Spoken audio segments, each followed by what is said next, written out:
नेते बदलतात, पक्ष बदलतात, पण जनतेचे प्रश्न म्हणजे रस्ते, पाणी, वाहतूक तेच राहतात. बरोबर. तुमच्या नव्या भूमिकेमुळे सामान्य माणसाच्या आयुष्यात काय बदल होईल अशी अपेक्षा करू शकतो समाज? एक, त्याचे मित्र किती जुने आहेत आणि दोन, त्याचा नोकर किती जुना. बरोबर. तर हे खूप महत्वाचं सलीमजींनी हे म्हटलं. करेक्ट, सलीम खाननी हे म्हटलं आहे. सर, विरोधक अनेकदा राजकीय पक्षांतराकडे संधी साधूपणा असं म्हणून पाहतात. तर अशी जर तुमच्यावर टीका झाली त्याला तुम्ही कसे सामोरे म्हणाला तसं की काम हे काम असतं, आपण कुठल्याही पक्षातून काम केलं तरी ते आपलं काम शेवटी चांगलं असलं पाहिजे. पण एका जुन्या आणि राष्ट्रीय पक्षात तुम्ही एका प्रादेशिक अस्मितेच्या पक्षात प्रवेश केला तर तुम्हाला काय फरक जाणवला? म्हणजे कामाच्या पद्धतीत असो, शेवटी काम तुम्हीच करणार आहे, बरोबर. पण दोन पक्षांची कामाची पद्धत शेवटी वेगळी असते. राजकारणात निष्ठेपेक्षा परिस्थिती मोठी असते असं म्हणतात. आणि जे कार्यकर्त्यांसाठी दिवस रात्र काम करणारे 24/7 एकनाथ शिंदे साहेब काम करतात आणि ही कामाची पद्धत मला पूर्वीपासूनच त्यांची आवडत होती. काँग्रेसमध्ये कसं होतं, 8 वाजले की दुकान बंद करायचे, ऑफिस बंद करायचे, पण आज शिंदे साहेब सकाळी 4 वाजेपर्यंत ते खातात. तुकाराम महाराज म्हणायचे, निंदकाचे घर असेल शेजारी, पण मी माझ्या घरातच निंदक ठेवलेले आहेत. ते गाणं आहे ना हिंदी, कुछ तो लोग कहेंगे, लोगों का काम है. मी टीकाकारांकडे जास्त लक्ष देत नाही. आणि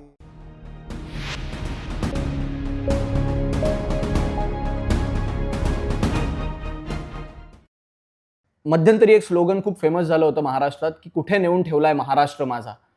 पण आत्ताच्या काळात मला हे स्लोगन थोडंसं बदलावं असं वाटतं की अरे कुठे घेऊन जाणार आहात महाराष्ट्र माझा.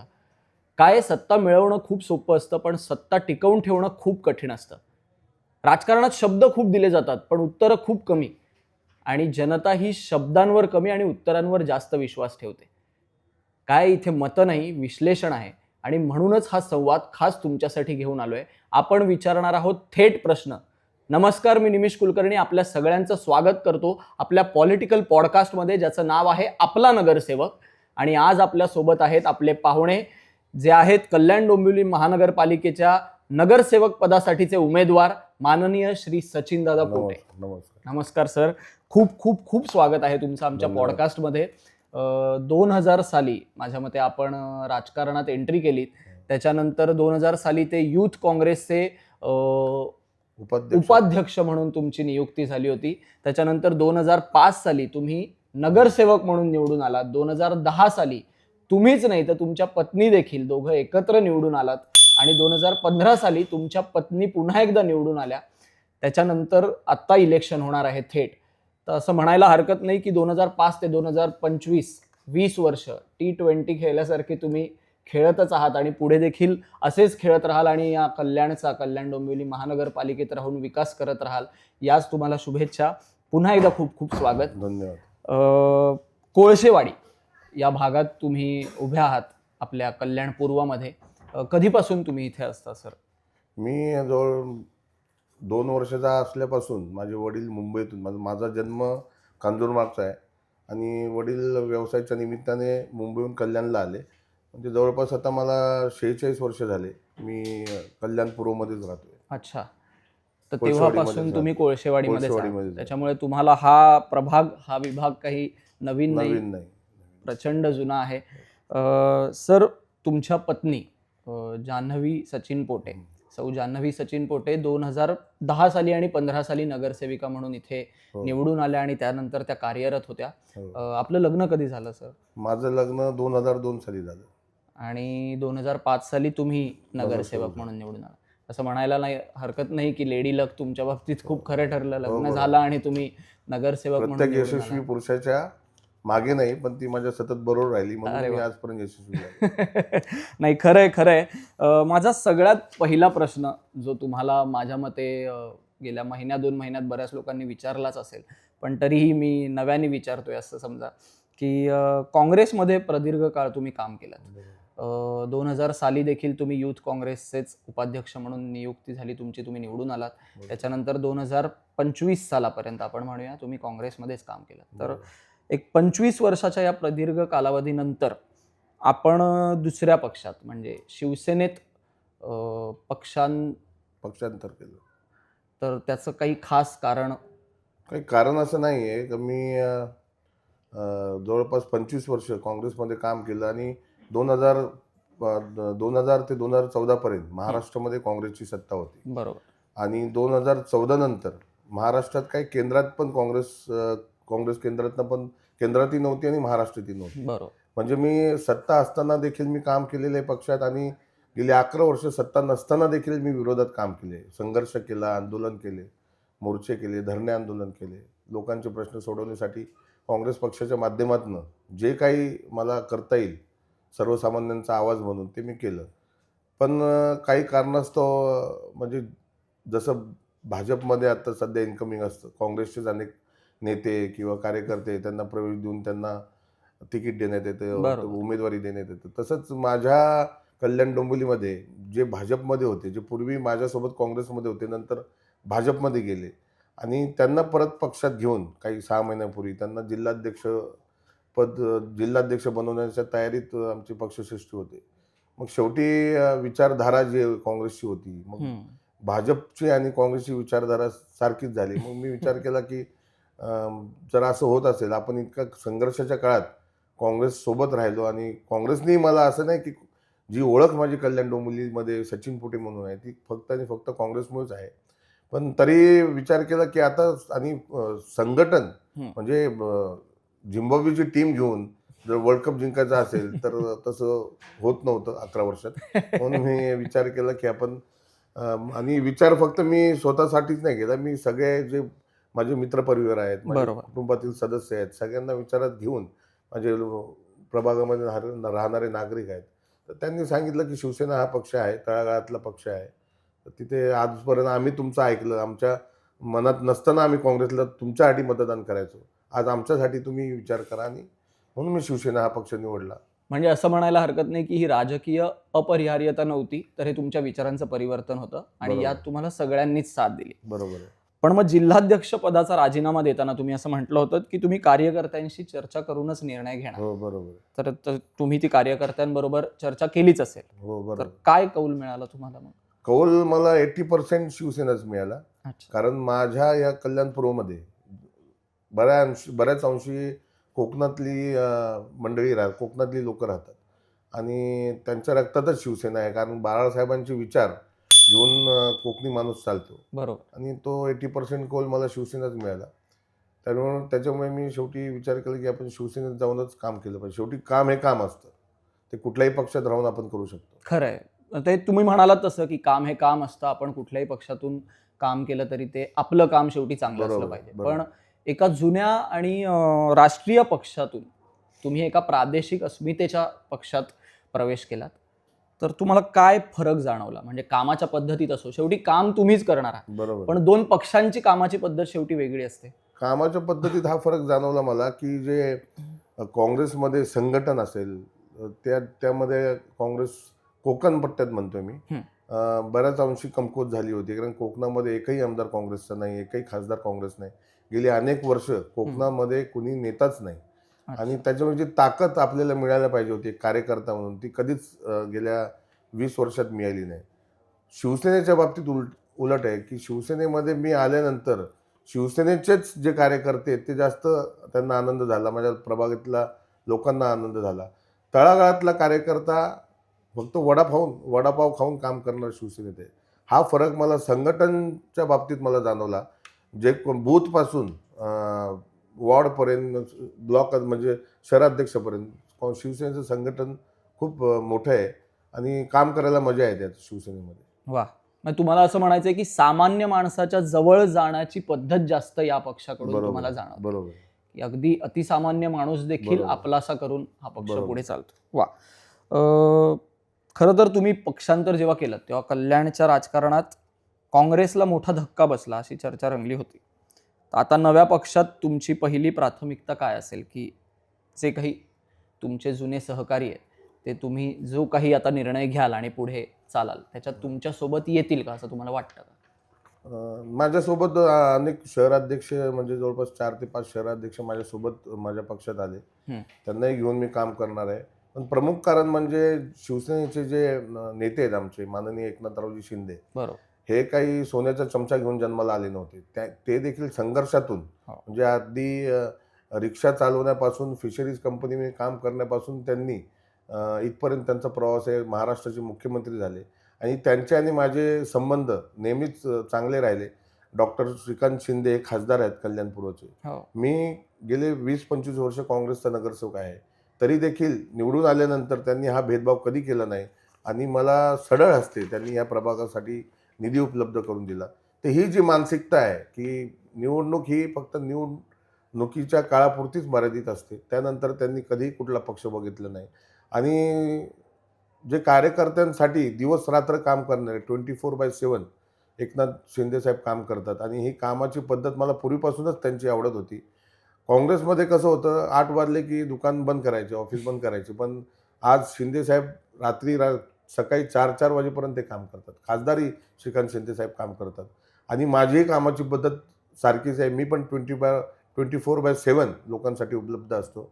तर ही आपण म्हणतो ना की ती तार जुडलेली असते नकळतपणे, ती त्यांच्याशी माझी अगोदरपासून ती नाळ जुडलेली होती आणि त्यांची कामाची पद्धत ही मला नेहमीच प्रेरणादायी ठरली. म्हणूनच मी शिवसेनेमध्ये प्रवेश केला आणि त्यांच्या आता नेतृत्वाखालीच जेवढं चांगलं काम करता येईल. शेवटी पक्ष जरी बदलला तरी माणसाचं पिंड बदलत नाही. माझं पिंड लोकांसाठी धावण्याचा, लोकांसाठी काम करण्याचाच आहे. नाही, खरं आहे तुमचं की मलाही असंच वाटतं की राजकारणात शेवटी लोकांसाठी आपण काय काम करतो. म्हणजे आपण जे म्हणतो राजकारण म्हणजे समाजकारण, की समाजासाठी आपण काय करतो. तर त्याच्यात एका काळानंतर किंवा एका घटनेनंतर जी काही निवडणूक असेल त्याच्यानंतर कुठल्याही पक्षाने खरं तर मध्यस्थी केली नाही पाहिजे.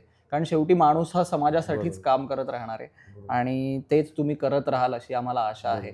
त्यासाठी तुम्हाला खूप शुभेच्छा. धन्यवाद. पण विरोधक अनेकदा राजकीय पक्षांतराकडे संधी साधूपणा असं म्हणून पाहतात. तर अशी जर तुमच्यावर टीका झाली तर त्याला तुम्ही कसे सामोरे जाता? नाही, तुकाराम महाराज म्हणायचे निंदकाचे घर असावे शेजारी. तर मी माझ्या घरातच निंदक ठेवलेले आहेत. कारण माझ्या जर चुका झाल्या तर माझ्या घरातल्यांनीच त्या दाखवाय. बाकी लोक नेहमी बोलत असतात. गाढवावरून बसून चाललं तरी लोक बोलतात, गाढवावरून उतरून चाललं तरी लोक बोलतात, गाढवाला डोक्यावर घेऊन चाललं तरी लोक. ते गाणं आहे ना हिंदी, कुछ तो लोग कहेंगे लोगों का काम है कहना. मी टीकाकारांकडे जास्त लक्ष देत नाही आणि मी बघतही नाही ऍक्च्युली. आणि आता तो ट्रेंड झालाय ट्रोलर्सचा.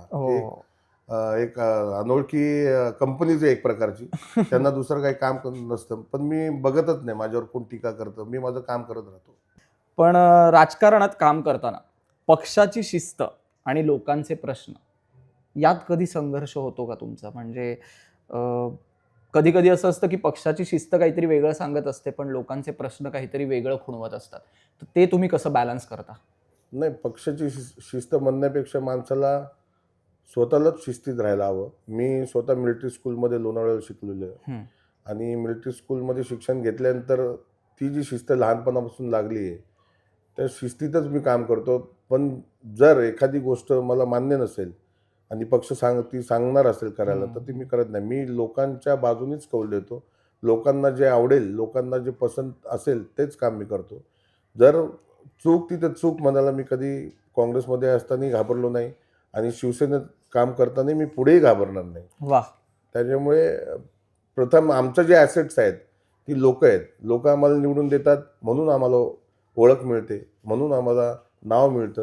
त्याच्यामुळे पहिली प्राथमिकता आमच्या प्रभागात राहणारे, आमच्या कल्याणपूरमध्ये राहणारे नागरिक आहेत. वा, खरं आहे आणि असंच असलं पाहिजे माझ्या मते. शेवटपर्यंत पक्ष कुठलाही असो, बरोबर, आपण एकाच पक्षातून काम करत राहतो पण पक्ष कुठलाही असला तरी आपली प्राथमिकता ही लोकच असली पाहिजे. सचिनजी, अनेक वर्ष एका विशिष्ट विचारधारेत घालवल्यानंतर दुसऱ्या पक्षात गेल्यावर जेव्हा पहिल्या दिवशी आपण ऑफिसमध्ये येतो, म्हणजे आता आमच्या क्षेत्रात आम्ही जेव्हा एकाच प्रोडक्शनकडे किंवा एकाच सिरियलमध्ये काम करतो किंवा एकाच चॅनलवर काम करतो आणि अचानक जेव्हा दुसऱ्या चॅनलमध्ये जाऊन काम करतो तेव्हा आम्हाला थोडं वेगळं वाटतं. कारण नवीन लोक असतात, नवीन सगळंच असतं. तर जेव्हा तुम्ही पहिल्या दिवशी या नवीन ऑफिसमध्ये आलात आणि खुर्चीवर बसलात तेव्हा मनात काय विचार होते साधारण? नाही, म्हणजे तुम्हाला सांगू इच्छितो मी राजकारणात आल्यापासून मी राजकारणात मैत्री केली. मैत्रीमध्ये कधी राजकारण केलं नाही. त्याच्यामुळे माझे सर्व पक्षीय, म्हणजे मला असं वाटतं की फार कमी नगरसेवक असतील की ज्यांचे सगळ्या पक्षांमध्ये सगळ्या नेत्यांशी माझे चांगले संबंध आहेत. त्याच्यामुळे शिवसेनेबरोबर तर तुम्हाला सांगितलं मी की शिंदे साहेबांबरोबर माझे गेले 20 वर्षापासून चांगले संबंध होते.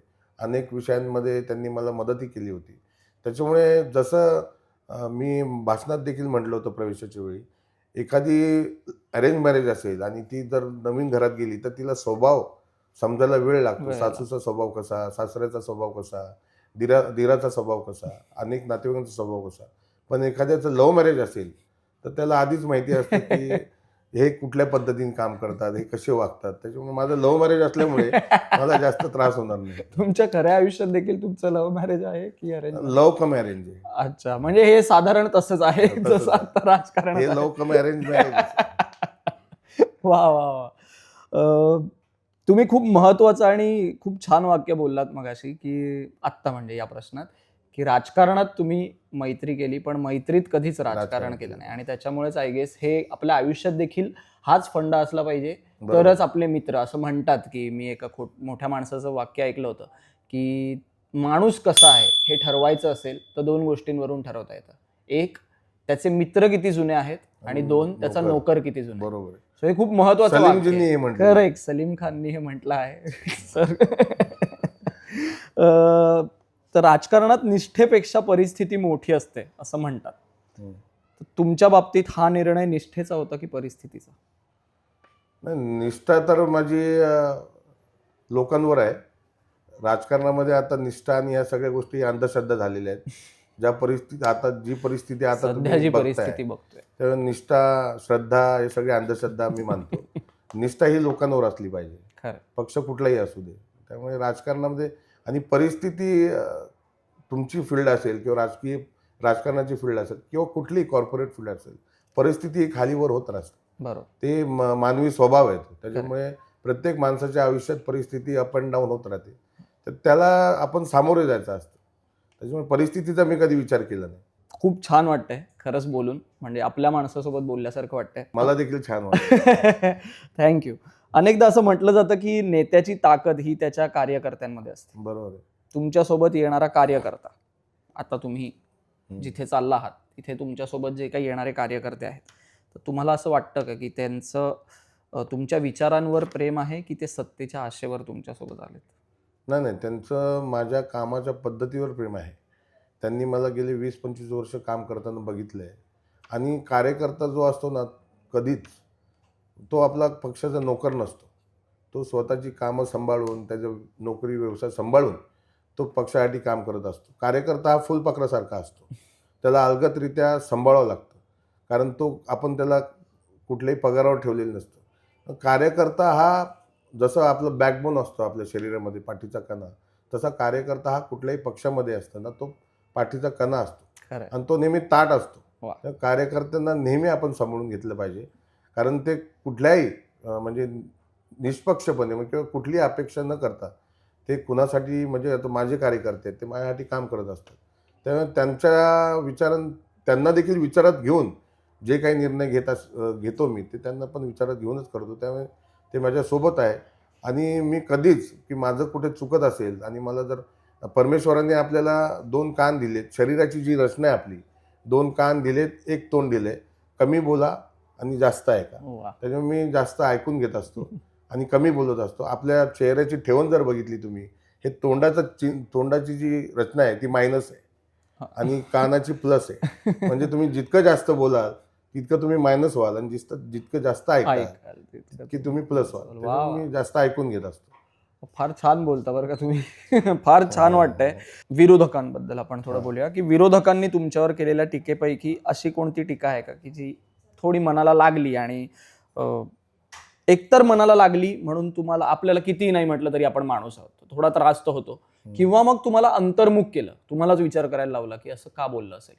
अशी काही टीका झाली आहे का, तुमच्या लक्षात आहे का? नाही, मी तुम्हाला आधी सांगितलं की मी टीका जे करतात त्यांच्याकडे लक्षच देत नाही मी. आणि काही टीका जर काही लोकांनी टीका केली असेल की बाबा स्वार्थासाठी गेला किंवा निवडणुकीत पराभव समोर दिसतो म्हणून गेला, तर अशा टीका मी ऐकल्या. पण मी त्याच्याकडे दुर्लक्ष केलं. कारण स्वार्थासाठी जायचंच असतं तर मी 2014 सालीच, ज्यावेळेस भाजप संपूर्ण देशामध्ये भाजपची लाट होती, बरोबर, सगळ्याच ऑफर मला होत्या. मग स्वार्थासाठी जर जायचं असतं तर मी 2014 सालीच गेलो असतो. 11 वर्ष केंद्र सरकार असेल, राज्य सरकार असेल, यांच्या विरोधात मी संघर्ष केला नसता. त्यामुळे अशा टीकाकारांकडे मी लक्ष देत नाही. शेवटी जे टीका करतात त्यांचं ते कामच असतं. मी एवढंच मानतो की दुसऱ्याचं नॉन परफॉर्मन्स हा माझा परफॉर्मन्स नाही. माझा परफॉर्मन्स हाच माझा परफॉर्मन्स आहे. तो काही करत नाही हे मी सांगत नाही, मी काय करतो हे मी सांगतो, हा माझा परफॉर्मन्स. वा त्यामुळे टीकाकारांकडे मी लक्ष देत नाही. वा आता तुम्ही म्हणालात की तुम्हाला ऑफर पण होत्या, तर राजकारणात पॅकेज आणि डील या शब्दांची खूप मोठी चर्चा असते. जसं तुम्ही म्हणालात, तर तुमच्या या प्रवासाच्या बदलात जो बदल झाला त्याच्यात जे काही तुम्हाला असे प्रश्न विचारले त्यांना तुम्ही काय उत्तर द्याल? जे बोलतात त्यांचं आपण तोंड धरू शकत नाही. खरं. आणि पॅकेज अँड डील माझ्या आयुष्यामध्ये मला कधी गरज पडली नाही. माझ्या आईवडिलांची पुण्याई आहे की मला भरपूर दिलं आहे आणि मी खाऊन पिऊन सुखी आहे. तर पैशासाठी राजकारण मी माझ्या आयुष्यात कधी केलं नाही. आणि करायचं असतं तर मी कधीच पक्ष बदलला असता. पॅकेज अँड डील लोकांना कसं आहे, 5 रुपयाचं असेल तर लोक 50 लाख सांगतात. आपल्या देशामध्ये 90% लोक चर्चा करत असतात, फक्त हो. काम करत नाहीत. त्याच्यामुळे ते पॅकेज अँड डील बोलत राहतील, त्याचा काही फरक पडत नाही. नाही, तुमच्यासारख्या राजकारण्यांची खरंच गरज आहे की जे ही विचारधारा बाळगूनच पुढे नेत आहेत. कारण समाज घडवण्यासाठी, एक नियोजनबद्ध समाज तयार करण्यासाठी या विचारांची खरंच गरज आहे, असं सध्या महाराष्ट्राला वाटतंय.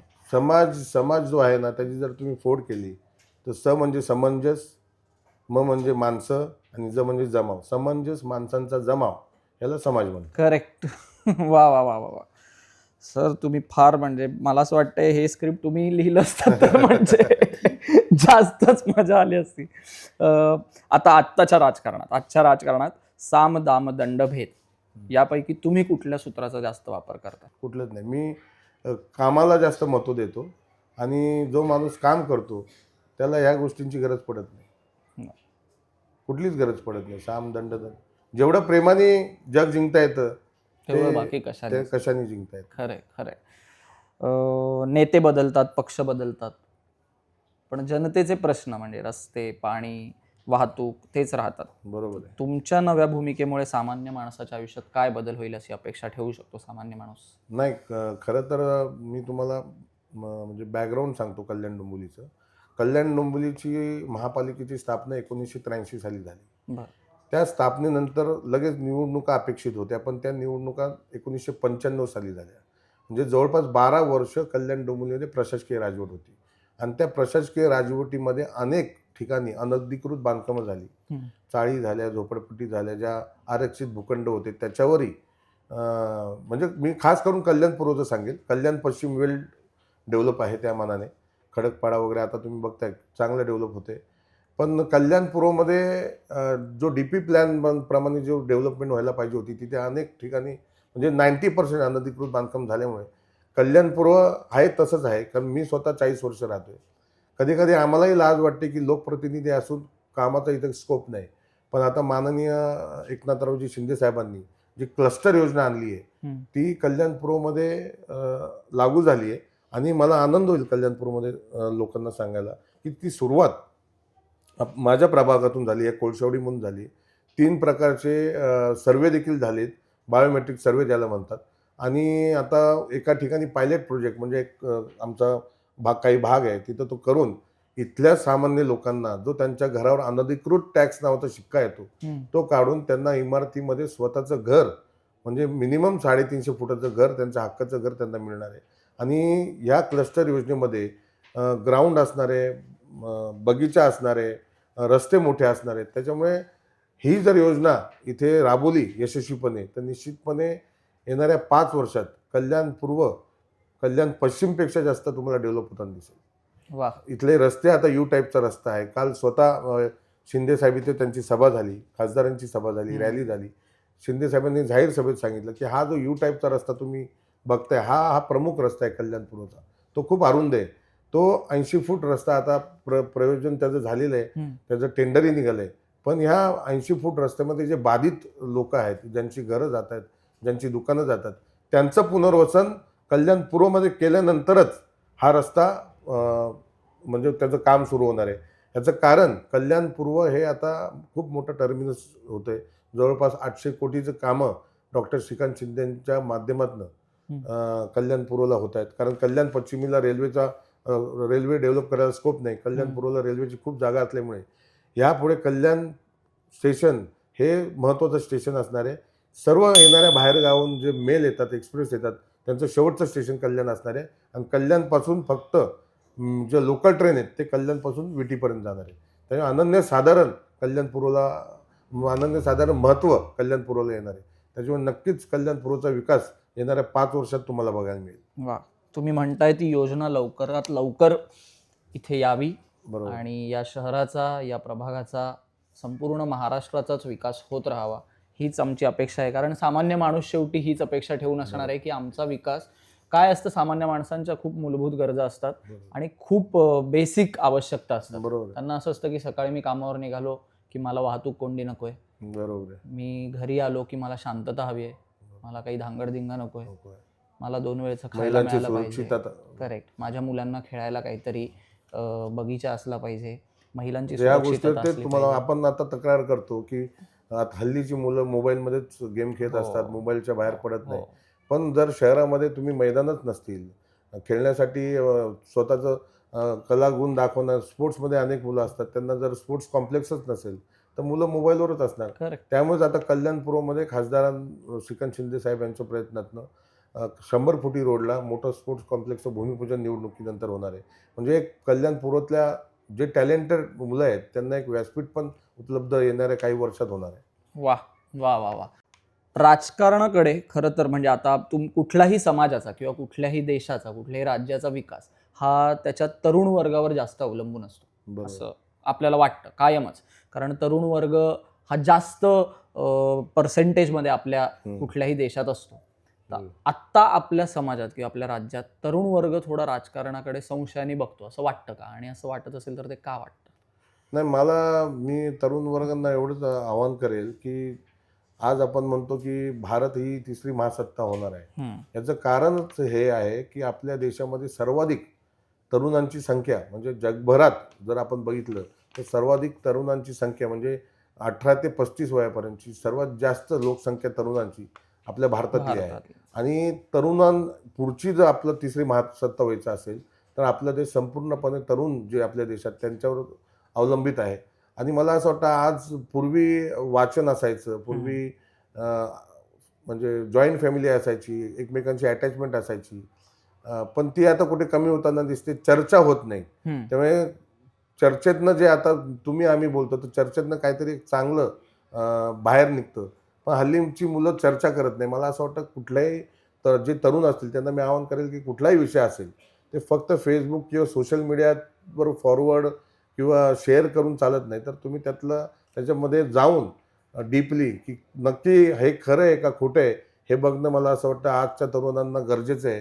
फक्त आपण सोशल मीडियावर सगळ्या गोष्टी करतो, पण खऱ्या अर्थाने वाचन संस्कृती जी आज फार कमी झाली.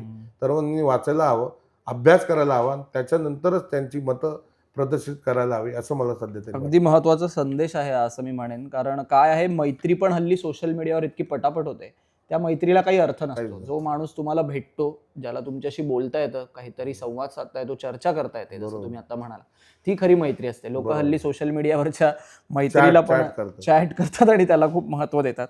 अगदी बरोबर. महिलांसाठी तुम्ही आता शिंदे गटातून निवडणूक लढवणार आहात. एकनाथ शिंदेजींनी एक महत्त्वाचा निर्णय आणला आपल्याकडे, लाडकी बहीण योजना, आपल्या महाराष्ट्रातल्या स्त्रियांसाठी, महिलांसाठी. आणि त्याचप्रमाणे आत्ता स्थानिक स्वराज्य संस्था ज्या लागल्या निवडणुका, तर त्याच्यात 50% आरक्षण महिलांना दिलं गेलं. तर तुमचा काय याकडे बघण्याचा दृष्टिकोन आहे? नाही, मला म्हणजे पहिले चूल आणि मूल ह्या पुरतच फक्त महिलांना बघितलं जायचं. पण आज महिला सर्वच क्षेत्रामध्ये प्रगती करतात. असं एक क्षेत्र नाही, इव्हन पुरुषांच्या काही क्षेत्रात पुढे जाऊन महिला काम करतात. आणि आज 50% आरक्षण देण्याचं काम केंद्र सरकार असेल ते त्या काळी महिलांना देण्यात आलं. त्यामुळे महिलांसाठी आरक्षण दिले चांगली गोष्ट आहे, पण महिलांना सध्या संरक्षणाची जास्त गरज आहे. त्यामुळे महिलांना संरक्षणासाठी काय करता येईल याच्यासाठी निश्चितपणे आम्ही एक पाऊल पुढे टाकणार आहोत.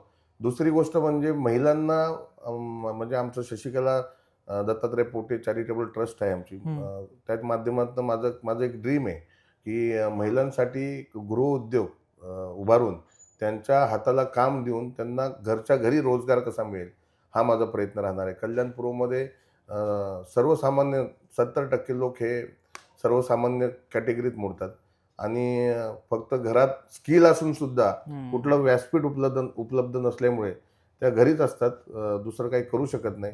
अशा महिलांसाठी रोजगार निर्मितीसाठी निश्चितपणे मी प्रयत्न करणार आहे. म्हणजे आज तुम्ही बघत असाल, पूर्वी प्रत्येक घरामध्ये दिवाळीत एक 15 दिवस 1 महिना असून फराळ बनवायला सुरुवात व्हायची आणि इतर कुठले सण पुरणपोळी असतील किंवा मोदक असतील उकडीचे, ह्या सगळ्या गोष्टी पूर्वी सर्व घरामध्ये व्हायच्या. पण आता त्या 70-80% रेडीमेड ते अंधश्रद्धा झाली आता या सर्व गोष्टी घरात बनवणं. सर्व बाहेरूनच आयात केलं जातं. त्याच्यामुळे हे जे महिला गृहउद्योग उभारून ज्या महिलांच्या हाताला स्किल आहे त्यांना काम देण्यासाठी निश्चितपणे प्रयत्न करणार. नाही, काय महत्वाचं आहे खूप हे, म्हणजे काय पैसे हे आपल्या आयुष्याला जगण्यासाठी खूप महत्वाचे असतातच. काही त्यात निर्विवाद स्टेटमेंट आहे हे, बरोबर, अगदी महत्वाचं आहे. पण काय काम शेवटी जे समाधान देतं ते कधी कधी पैसा देखील देत नाही. तर तुम्ही हे जे काम उपलब्ध करून देणार आहात ना, ज्यातून तुम्ही हे पैसे मिळणार आहेत, तर ते काम फार महत्वाचं आहे कोणत्याही महिलेच्याही आयुष्यात. बरोबर. कारण कामातून मिळालेला पैसा किंवा नुसतं केलेलं काम हे तुम्हाला एक वेगळं समाधान देऊन जातं. तर तुम्हाला यासाठी देखील खूप शुभेच्छा. धन्यवाद. रॅपिड फायर आपण थोडंसं खेळणार आहोत तुमच्याबरोबर. फार काही कठीण प्रश्न नाही आहेत. एक चांगला नगरसेवक की एक यशस्वी राजकारणी, काय व्हायला जास्त आवडेल? एक चांगला नगरसेवक. का, काही सांगू शकाल एका वाक्यात? किंवा कारण माणसाचं आयुष्य, माणसाला आपली जन्मतारीख माहिती असते पण मृत्यूची तारीख माहीत नसते. आपण गेल्यानंतर आपलं स्मरण आपल्या चांगल्या स्वभावामुळेच राहतं.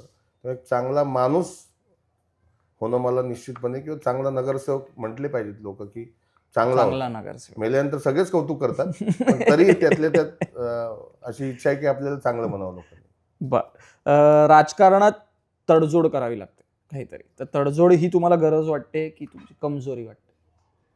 नाही, कमजोरी वाटत नाही आणि गरजही वाटत नाही. तडजोड करतच नाही. अरे वा. वा. विकास म्हणजे फक्त रस्ते बांधकाम की माणसांमध्ये गुंतवणूक? नाही, विकास म्हणजे माणसांच्या जी जुनाट विचारसरणी असेल ती कशी पुरोगामी विचारसरणी करावी, तो माणसांच्या स्वभावातला विकास आपण म्हणू शकतो.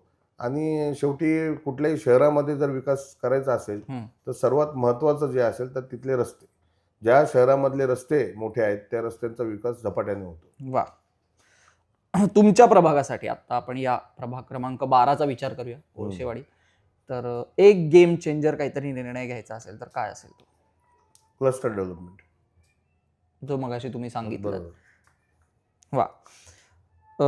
सरकारी योजना जेव्हा आपण ती तुम्हाला अवलंबायची असते किंवा अस्तित्वात आणायची असते तेव्हा सगळ्यात मोठा अडथळा काय जाणवतो? नाही, सरकारी योजना अनेक आहेत पण त्या लोकांपर्यंत पोहोचत नाहीत. आता मी उदाहरण देतो. माझ्या या पॅनलमध्ये मी कुटुंब कार्ड याचं मी आता जवळपास 70% माझ्या या पूर्ण पॅनलमध्ये मी कुटुंब कार्डचं वाटप केलेलं आहे. याच्यामध्ये जेवढ्या सरकारी योजना आहेत त्याच्यामध्ये 5 लाखापर्यंतचे, म्हणजे तुमचे अनेक ऑपरेशन्स असतील, म्हणजे एन्जिओप्लास्टी असेल, गुडघ्याची वाटी बदलणं असेल, केमिओथेरपी असेल, असे 12 प्रकारचे ऑपरेशन ज्याचा खर्च 5 लाखपर्यंत त्यांना वैद्यकीय जी मदत आहे त्या कार्डच्या माध्यमातून सर्व कुटुंबांना मिळणार. आणि तसंच त्याच्यावर एक स्कॅनर आहे. तर स्कॅनरच्या माध्यमातून 10 कंपन्यांचे आपण टायअप केलेले आहे आणि त्या कंपन्यांच्या माध्यमातून जे बेरोजगार तरुण आहेत, ज्यांच्या हाताला काम नाही आणि ॲज पर त्यांचं एज्युकेशन, ज्या नोकऱ्या त्यांना मिळायला हव्यात पण ते मिळत नाहीत, अशा बेरोजगार तरुणांना नोकरीची संधी देखील त्या कार्डच्या माध्यमातून मिळणार आहे. हे कार्ड 1 वर्षासाठी मी दिले, पण हे रिफिल करून त्यांना पुढे पण या कार्डच्या माध्यमातून ज्या सरकारी योजना आहेत त्यांना त्यांचा फायदा घेता येईल. त्याच्यामध्ये वैद्यकीय मदत आहे आणि विशेष करून बेरोजगारांना नोकरीची संधी त्याच्यात आहे. फारच महत्त्वाचं आणि इंटरेस्टिंग आहे हे. तुम्ही आपल्या जनतेला एकदा पुन्हा सांगू शकाल की हे कुठे उपलब्ध आहे कार्ड किंवा कसं म्हणजे हे हे माणसाला? मी स्वतः उपलब्ध करून दिलेलं आहे अच्छा. आणि त्याचं वाटप देखील आता हे 8-10 दिवसात झालेलं आहे. अरे वा. आणि ते जसं आपलं ATMचं कार्ड असतं किंवा क्रेडिट कार्ड असतं त्या प्रकारचं ते कार्ड आहे. त्याच्यामध्ये माझा एक हेल्पलाईन नंबर असेल. हम्म. कुठलीही अडचण जर आली कुठल्या हॉस्पिटलमध्ये तर किंवा नोकरी संदर्भात तर माझ्या ऑफिसमध्ये कॉन्टॅक्ट केला जाईल. तसंच माझ्या मध्ये आणि दुसरं एक महत्त्वाचं, मी एक हेल्प डेस्क माझ्या ऑफिसमध्ये आहे. हा. जो ॲडव्होकेट संतोष म्हणून त्याच्यावर काम करतात. अच्छा. त्याच्यामध्ये सोसायटीचं रजिस्ट्रेशन फॉर्मेशन असेल किंवा कन्व्हिन्स डीड सोसायटीची जागा सोसायटीच्या नावावर 7/12 करून घ्यायचं असेल त्याच्यासाठी देखील मी काम करत असतो. त्याच्यामुळे हे कार्डची जी संकल्पना आहे ती खासदार श्रीकांत शिंदेंना देखील आवडली आणि ती आत्ता संपूर्ण महाराष्ट्रात कशी लागू होईल. कारण योजना सरकारच्या अनेक आहेत पण लोकांना त्या माहीत नसतात. लोक अनभिज्ञ असतात त्यापासून. बरोबर. तर ह्या योजना पोहोचवण्याचं काम या कार्डच्या माध्यमातून मी करत आहे. अरे वा, फार उत्तम. जनतेला आत्तापर्यंत माझ्या मते कळलंच असेल की सचिनजींनी एक उत्तम अशी योजना इथे राबवली आहे. एखाद्या नागरिकाने तुमच्यावर थेट अविश्वास दाखवला तर तुम्ही काय प्रतिसाद देता त्याला? मी ऐकून घेतो किंवा कारण कोणी जर आपल्याला काही गोष्टी सांगत असेल तर आपण त्या ऐकल्याच पाहिजे. त्याच्यातनं आपण आत्मपरीक्षण केलं पाहिजे की ते जे सांगतायत आपल्याला आपल्यावर अविश्वास दाखवतात. कारण मला मतं कोण देणार ते मी ठरवू शकत नाही. ही लोकशाही आहे आणि लोकशाहीमध्ये कोण कुणाला मतं द्यायचं त्यांना संविधान दिलेला अधिकार आहे. बरोबर. पण माझ्या कामातून त्यांची मतं परावर्तित कशी करू शकतो ते मी नेहमी बघत असतो. म्हणजे एखाद्या ठिकाणी मला जर मतदान झालं नाही तर अनेक नगरसेवक तिथे दुर्लक्ष करतात, कामच करत नाही की इथून मतदान झालं नाही. पण माझं उलट आहे, मला जिथून मतदान होत नाही कामाची सुरुवात तिथून करतो. वा. त्यांनाही असं वाटलं पाहिजे की आपण मागच्या वेळी जे मतदान केलं होतं ते आपली चूक झाली होती, आपण योग्य माणसाला दिलं नव्हतं. हा माणूस काम करणार आहे, त्यांच्या मतांमध्ये कसा बदल घडू शकतो हे आपल्या हातात असतं आणि तो आपल्या कामातूनच होतो.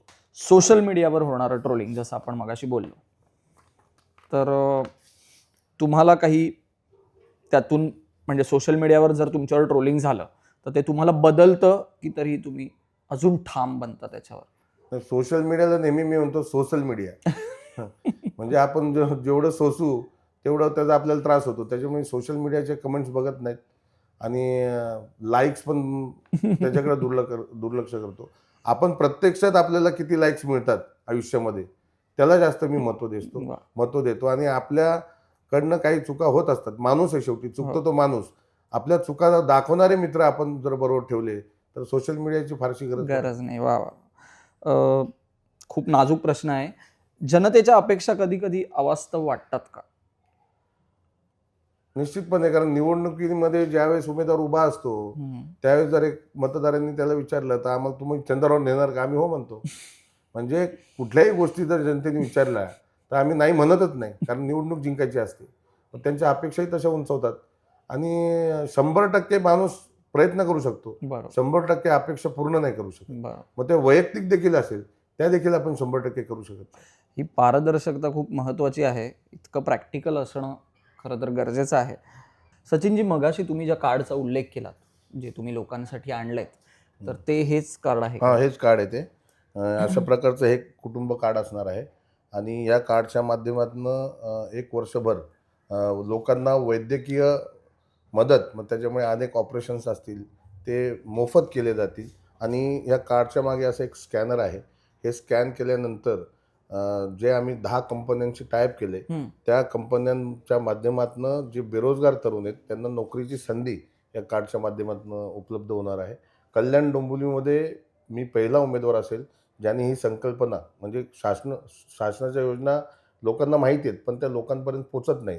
तर ह्या कार्डच्या माध्यमातून सर्व जे शासकीय आमच्या महायुतीच्या जे सरकार आहे त्यांच्या योजना लोकांपर्यंत पोहोचवण्यासाठी या कार्डचा मोठ्या प्रमाणात नागरिकांना, सर्वसामान्य लोकांना उपयोग होणार आहे. वा.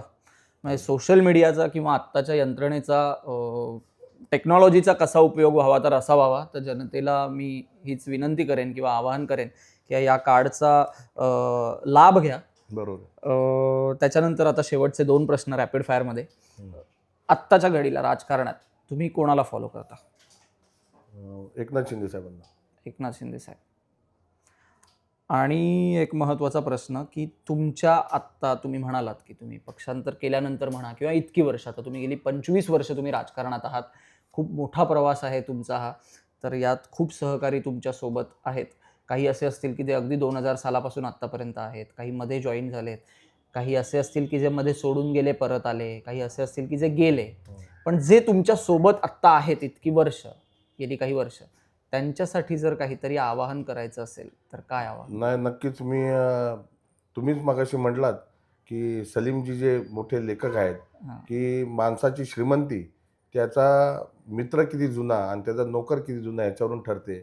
आणि मी स्वतःला नशीबवान समजतो की मी पहिलीला असल्यापासून माझं कॉलेजचं शिक्षण होईपर्यंत माझे सर्व मित्र आजही माझ्यासोबत आहेत. आणि माझ्या प्रत्येक म्हणजे माझ्या सुखापेक्षा जास्त दुःखाचे प्रसंग माझ्या कुटुंबावर फार आलेत. माझ्या प्रत्येक सुखदुःखात मग ते निवडणुका असो किंवा कुठल्याही गोष्टी असो. आता इथेच माझा मित्र उभा आहे प्रशांत, तो माझा शाळेतला मित्र आहे, म्हणजे मी लोणावळ्याला होतो. तर सर्व मित्र माझ्यासोबत आहेत. आणि मला खरी माझी श्रीमंती जी आहे ते जे माझे सहकारी आहेत, जे माझ्यासोबत माझ्या सुखदुःखात उभे राहिले. मी देखील जेवढं शक्य आहे त्यांच्या सुखदुःखात नेहमी उभा असतो. आणि मी माझ्या आयुष्यात किती पैसे कमवले याच्यापेक्षा मी किती मित्र कमवले ह्याला जास्त महत्त्व देतो. आणि मी सहकाऱ्यांना एवढंच आवाहन करेल की असेच माझ्यासोबत मित्र, आपण म्हणतो फ्रेंड इन नीड, वाव. म्हणजे गरज असताना देखील आणि गरज नसताना देखील जो उभा राहतो तो मित्र तो असतो. खरा मित्र असतो. तुम्ही आता म्हणालाच तसंच, आपण मगाशी गप्पा मारत होतो मी. आता तुम्ही सांगणार नाहीत पण जनतेला सांगू इच्छितो की त्यांनी खूप कमी वयात त्यांच्या कुटुंबाला, म्हणजे एकत्र कुटुंब म्हणून तुम्ही राहायचात आणि तुम्ही गमावलत, तुम्ही काही Accident मध्ये. ॲक्सिडेंटमध्ये गमावलत. त्याच्यानंतर आई देखील लवकर सोडून गेली, वडील देखील लवकर सोडून गेले कॉलेज तुमचं संपेपर्यंत.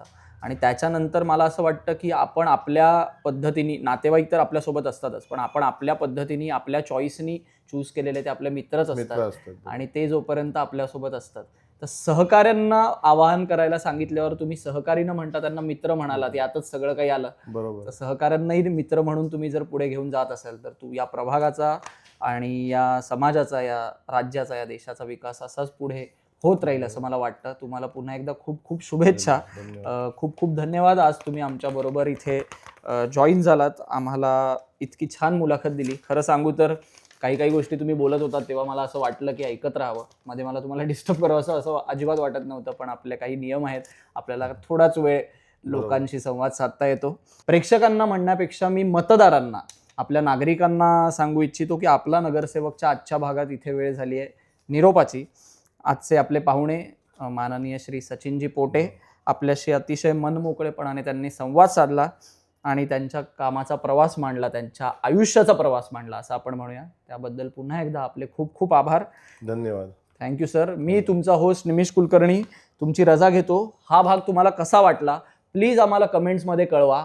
यासाठी की तुमचेही काही सजेशन्स असतील तर तेही सरांपर्यंत आम्ही नक्की पोहोचवू या पॉडकास्ट थ्रू. आणि खाली कमेंट्समध्ये त्यांनाही कळेल की लोकांच्या नक्की काय अपेक्षा आहेत. तर नक्की कळवा आम्हाला. पुन्हा भेट होतच राहील आपल्या या पॉडकास्टमध्ये, ज्याचं नाव आहे आपला नगरसेवक पॉलिटिकल पॉडकास्ट लोभ असावा. थँक्यू.